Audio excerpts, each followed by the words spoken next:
কিয়ামত পর্যন্ত কোন দেশে কি হবে আল্লাহ তাআলা তার রাসূলকে এটা আগেই জানিয়ে দিয়েছেন। এই জন্য রাসূলুল্লাহ সাল্লাল্লাহু আলাইহি সাল্লাম ভবিষ্যৎবাণী করে গেছেন, অতীতে যতগুলি হয়ে গেছে ভবিষ্যৎবাণী সঠিক, সামনে যা হবে এইগুলিও হবে সঠিক। নাসাই সুনানে নাসাই একটি অধ্যায় আছে, এই অধ্যায়টার নাম হলো কিতাবুল জিহাদ বা বাবুল জিহাদ, জিহাদের একটা অধ্যায়। এই অধ্যায়ে দেখবেন তুরস্কের কথা আছে, বিভিন্ন দেশের কথা আছে, এই ভারতের কথা আছে। সুবহানাল্লাহ। আল্লাহ রাসূল ১৫০০ বছর আগে ভবিষ্যৎবাণী করে গেলেন। কি করলেন? আপনারা ৩৬০০ সম্ভবত ৩৬০০ অথবা ৩১৭৫ নম্বর হাদিস রাসূলুল্লাহ সাল্লাল্লাহু আলাইহি ওয়াসাল্লাম বলেছেন, আবু হুরায়রা রাদিয়াল্লাহু আনহু থেকে বর্ণিত, আন আবি হুরায়রা রাদিয়াল্লাহু তাআলা আনহু قال وعدنا رسول الله صلى الله عليه وسلم غزوة الهند فإن أدركتها فيها نفسي ومالي وإن قتلت كنت من أفضل الشهداء وإن رجعت فأنا أبو هريرة المحرر। হযরত আবু হুরায়রা রাদিয়াল্লাহু আনহু থেকে বর্ণিত, ওয়াদানা রাসূলুল্লাহ সাল্লাল্লাহু আলাইহি ওয়াসাল্লাম, রাসূলুল্লাহ সাল্লাল্লাহু আলাইহি ওয়াসাল্লাম বলেছেন, সাহাবায়ে কেরামদের থেকে ঘোষণা নিয়েছেন, গাজওয়াতুল হিন্দ, এই হিন্দুস্তানের বিরুদ্ধে মুসলমানদের একটি যুদ্ধ হবে। এরপরে আবু হুরায়রাকে বললেন, ফাইনা তারাকুতুহা ফিহা মা নাফসি ওয়া মালি। ও আবু হুরায়রা, তখন যদি তুমি দুনিয়াতে বেঁচে থাকো তাহলে তোমার জান এবং মাল এই গাজওয়াতুল হিন্দের জন্য উৎসর্গ করো।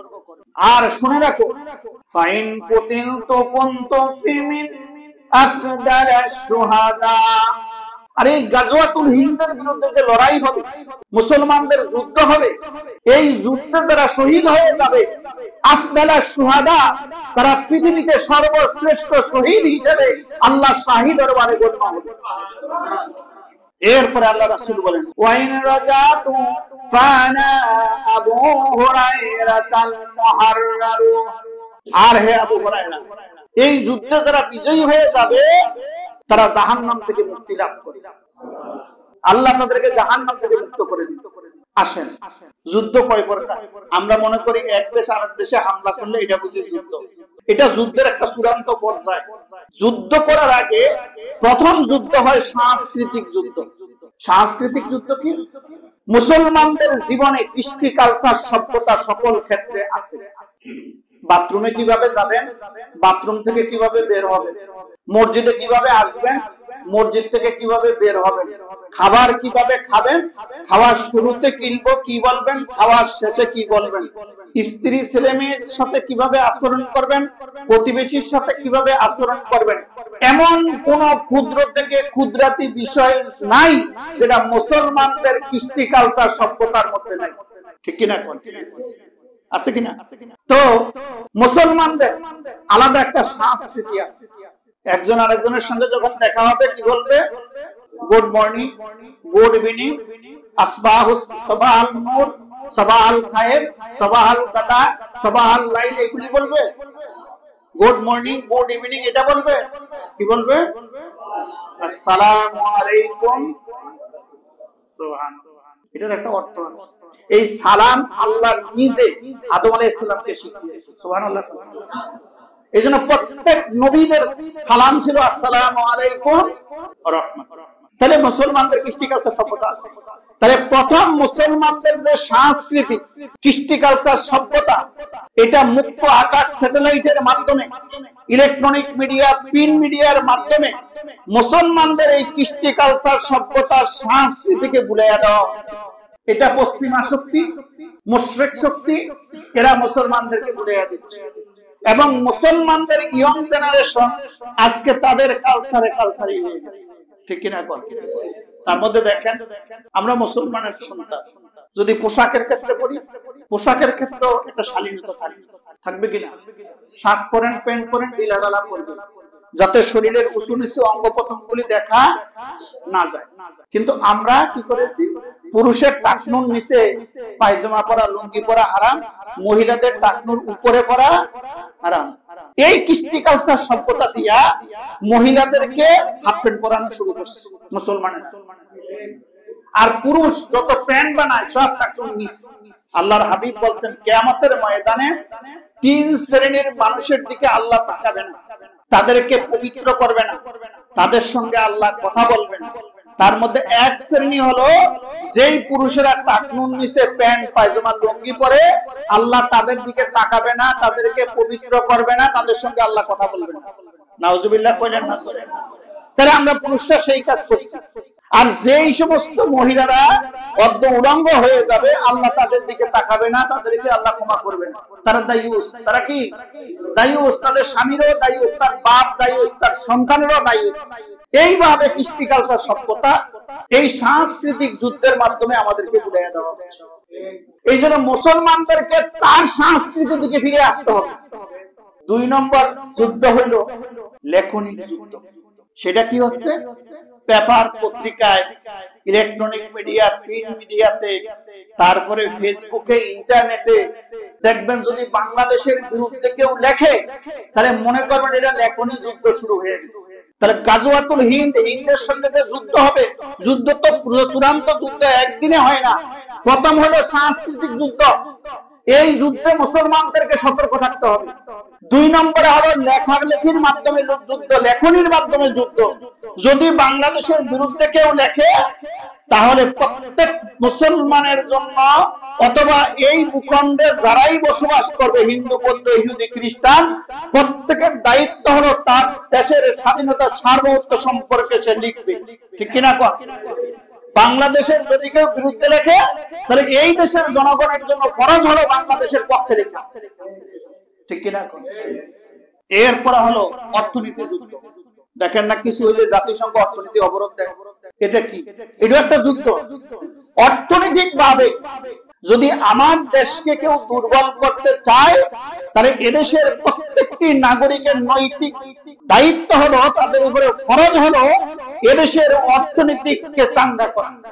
যে যেখানে আছে দেশের অর্থনীতিকে চাঙ্গা করার জন্য তার ভূমিকা পালন করতে হবে। তাহলে আমি আপনাদেরকে জিজ্ঞাসা করতে চাই, ফেসবুকে, ইন্টারনেটে কি দেশের বিপক্ষে লেখা হবে না দেশের পক্ষে? এইটাও একটা যুদ্ধ, এটাও একটা অর্থনীতি, একটা যুদ্ধ। নাম্বার 4 যদি বলি, বাংলাদেশ আবহমান কাল থেকে যুগ যুগ ধরে একটি শান্তিপ্রিয় দেশ। তার একটি উদাহরণ দেখেন। আজ পর্যন্ত বাংলাদেশের ভূখণ্ডে এদেশের স্বাধীনতা হলো 51 বছর, না 53 বছর। 71 সালে স্বাধীন থেকে আজ থেকে 24 সাল, 53 বছর ধরে দেশটা স্বাধীন হয়েছে। আজ পর্যন্ত এই ভূখণ্ডের কোন মুসলমানরা একটা হিন্দুর মন্দির ভেঙ্গে সেখানে মুসলমানরা মসজিদ বানিয়েছে, তার একটি কোনো উদাহরণ নেই। আছে কিনা? মুসলমানরা হিন্দুদের মন্দির ভেঙ্গে সেখানে মসজিদ বানিয়েছে, এমন উদাহরণ দেশে। বরং হিন্দুদের পূজার সময় নিরাপত্তা দেওয়ার জন্য লাখো মুসলিম তরুণ যুবকেরা শান্তিপূর্ণভাবে যাতে করতে পারে, তাদেরকে নিরাপত্তা পাহারা দেয়। ঠিক কিনা? আচ্ছা, ভারতে এদেশে বলে সাম্প্রদায়িকের কথা তারা আমাদের বিরুদ্ধে অপপ্রচার করে। ভারতে কি মুসলমানদের মসজিদ ভেঙে তারা মন্দির করতেছে? নতুন একটা দেখে, মসজিদের সামনে প্রথম গিয়া তারা দোলকারা পিটাইছে, তারপরে ওই মসজিদে ইসকনের সদস্যরা ঢুকে সেখানে ডোল পিটাচ্ছে, নাচানাচি করতেছে এবং মসজিদটা ভেঙ্গে সর্বশেষ তারা ঘুরিয়েছে। এখন তাদের দাবি হলো যেখানে একটা মসজিদ আছে তারা নাকি সেখানে একটা এই মন্দির আবিষ্কার করে। বাবরি মসজিদ কি তারা 92 সালে ভাঙে নাই? বাবরি মসজিদ ভেঙ্গে তারা কি সেখানে মন্দির বানায় নাই? এরকম লাখো যা প্রমাণ আছে। তারা হলো সাম্প্রদায়িক দাঙ্গা ওই দেশে লাগায়। এটা আমার কথা না, আপনারা ইন্টারনেট সার্চ দিয়ে দেখেন, পৃথিবীর ধর্মীয় দাঙ্গা সবচেয়ে বেশি ভারত করে, বাংলাদেশে এর কোনো নজির নেই। তার একটি উদাহরণ জ্বলন্ত, 1 মাস আগে ইসকনের সদস্যরা চিন্ময়কে গ্রেফতার করার পরে তারা মুসলিম তরুণ আইনজীবীকে হত্যা করেছে, ওই মসজিদে হামলা করে চুরমার করেছে। তাদের ধারণা ছিল যদি মসজিদ ভাঙি আর মুসলিম আইনজীবীকে হত্যা করি, তাহলে এই মুসলমানরা গিয়া হিন্দুদের মন্দির ভাঙবে আর হিন্দুদেরকে হত্যা করবে। বলেন কোন মুসলমান কি এই ঘটনার পরে কোন মন্দির ভেঙেছে?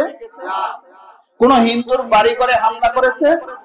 যে অপরাধ করবে, ইসলামের বিধান হলো যে অপরাধ করবে বিচার তার হবে, যে হত্যা করছে তার বিচার হবে, যে মসজিদ ভাঙছে তার বিচার হবে, যে মন্দির ভাঙবে তার বিচার হবে।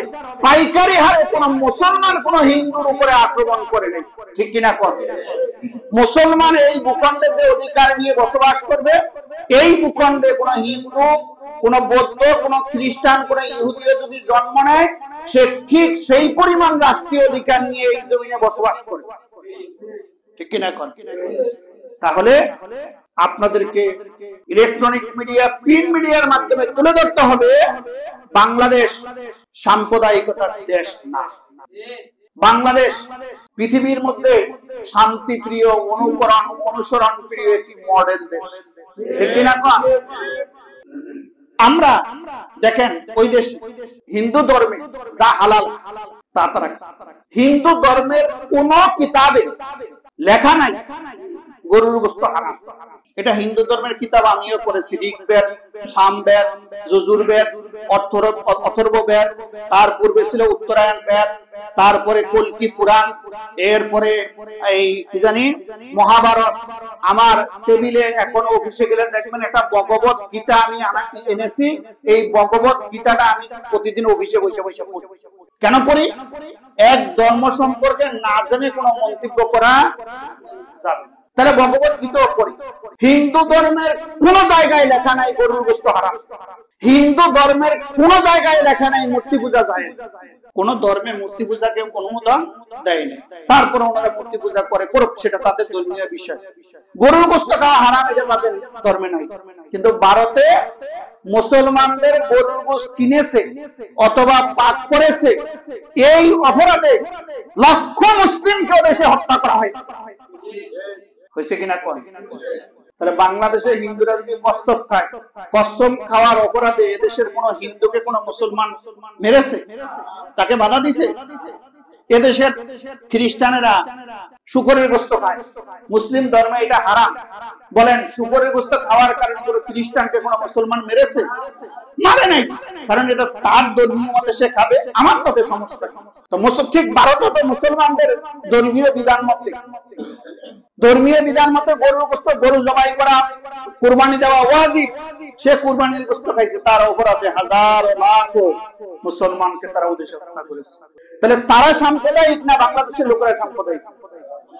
অথচ আমাদেরকে বলা হচ্ছে। এইগুলি আপনাদেরকে বলার কারণ হলো যার যার জায়গায় ফেসবুকে, ইলেকট্রনিক মিডিয়া, প্রিন্ট মিডিয়া আপনাদেরকে ভূমিকা রাখতে হবে, যাতে এই দেশ সম্পর্কে কেউ খারাপ প্রচারণা করতে না। রাজনৈতিক দল আমার পছন্দ অপছন্দ আছে, আমি দলের বিরুদ্ধে কথা বলতে পারি, কিন্তু আমার দেশের বিরুদ্ধে আমি কথা বলতে পারি না। এটা আমাদেরকে সতর্ক থাকতে হবে। আরেকটা কথা মনে রাখতে হবে, এদেশে যারা রাজনীতি করে, বাংলাদেশ ধরেন যদি আমি মাদার ধরি বা বাংলাদেশের ভূখণ্ডকে যদি আমার পিতা মনে করি, তাহলে এই দেশের যারা রাজনীতি করে প্রত্যেকে ওই পিতারই সন্তান। বায়ে বায়ে ঝগড়া হবে, তাই বলে বাপের জমি দুশ্মনের হাতে তুলে দেওয়া যাবে না। আল্লাহ আমাদেরকে বুঝার তৌফিক। তো আল্লাহ রাসূল কি বললেন? তাহলে এক নম্বরে আসেন আমরা সাংস্কৃতিক যুদ্ধ, এই যুদ্ধে মুসলমানদেরকে তাদের সংস্কৃতি থেকে ফিরে আসতে হবে। তারপরে লেখনী যুদ্ধ, এই যুদ্ধ মুসলমানকে মুসলমানিত্ব এবং তার দেশের পক্ষে ভূমিকা রাখতে হবে। অর্থনৈতিক যুদ্ধে দেশকে স্বনির্ভর করার জন্য যার যার জায়গা থেকে ভূমিকা রাখতে হবে। আর অপপ্রচার যেটা হবে তারও মোকাবিলা করতে হবে। তাহলে আল্লাহ রাসূল কি বলছেন? ওই গাজওয়াতুল হিন্দে যারা শহীদ হয়ে যাবে তারা হবে পৃথিবীর শ্রেষ্ঠ শহীদ। সুবহানাল্লাহ। আর যারা বিজয়ী হবে তারা জাহান্নাম থেকে মুক্তি লাভ করবে।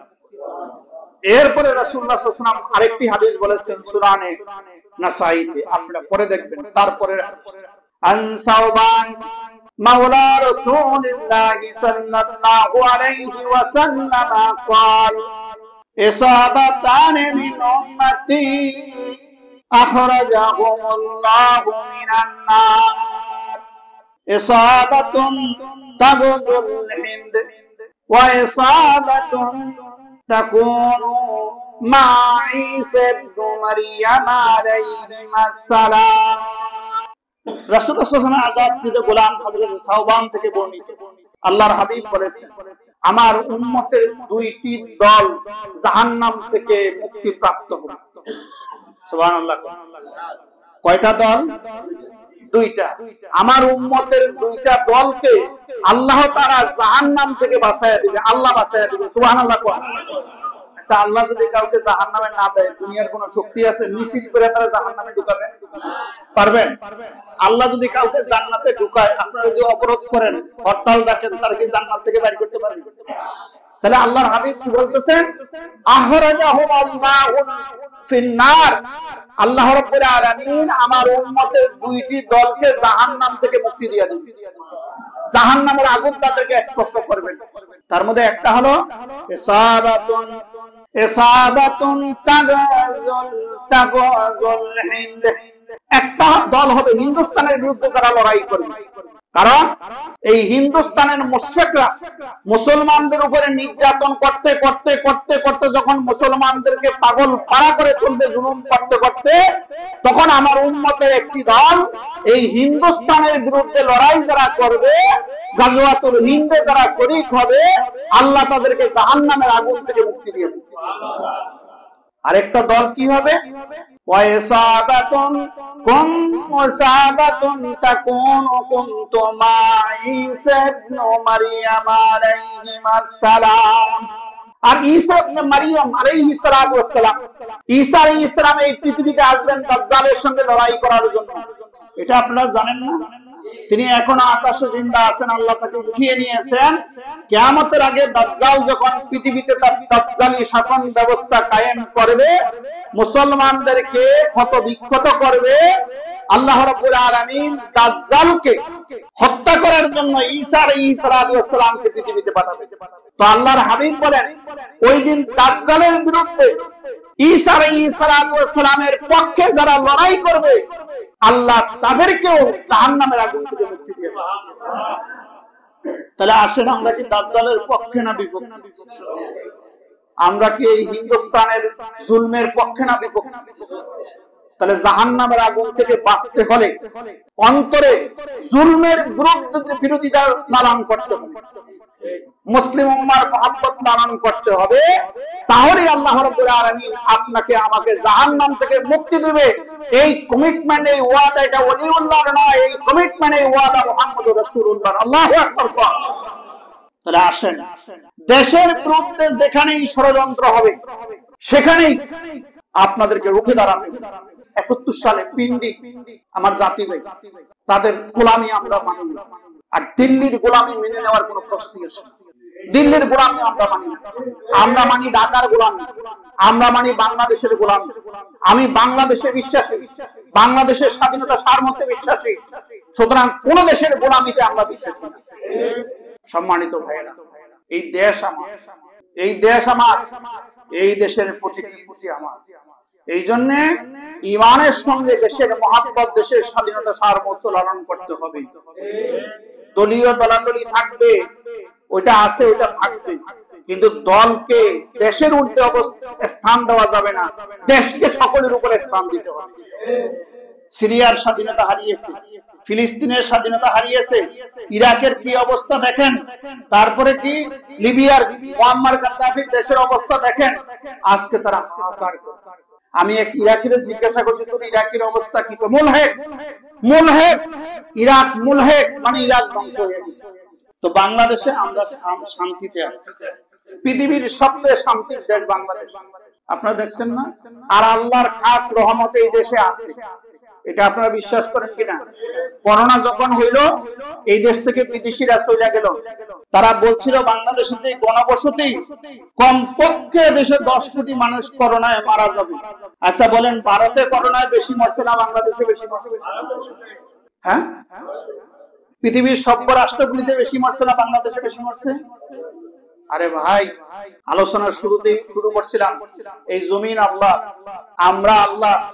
এই দেশের লাখো লাখো মসজিদে আল্লাহু আকবারের মহান ধ্বনি প্রতিদিন উচ্চারিত হয়, হয় কিনা? আরে আল্লাহু আকবার, মহান দলির সামনে কোন করোনা ভাইরাস দাঁড়ায় থাকতে পারে না, ঠিক না কর? ওমা আনজান আযাবি যিকরিল্লাহ, আল্লাহর জিকিরের মোকাবিলা আল্লাহর কোন গজব করতে পারে না। আল্লাহু আকবার কর। যেই দেশের মসজিদে তো আল্লাহু আকবার ধ্বনি বাজে, যেই দেশের মুসলমানরা নামাজ না পড়ে আল্লাহ রাসূলের বিরুদ্ধে কথা বললে নিজের জানকে বাজি রেখে ময়দানে নামে, ওই দেশকে করোনা ভাইরাস পরাভূত করতে পারে না, ঠিক না কর? সুতরাং করোনার থেকে যে আল্লাহ আমাদেরকে বাঁচিয়ে দিয়েছে এই কৃতিত্ব আমার আল্লাহ। তাহলে এখন যারা পালায়া গেল, 10 কোটি মানুষ আমার দেশে মারা যাবে, 10 কোটি কি মারা গেছে না 50,000? 1050 মারা গেছে। হ্যাঁ 50,000 হয়েছে না? ধরুন 50,000 নিচে করোনায় যে মারা গেছে 50,000 নিচে না, নিচে না? তাহলে এই রহমতটা কার? আল্লাহ।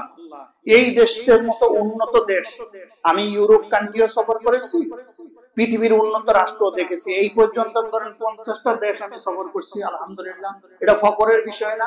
ওখানে গেলে রন্ধ্রনন্দ্র দেখে আমার দেশটা ভালো না ওই দেশটা ভালো?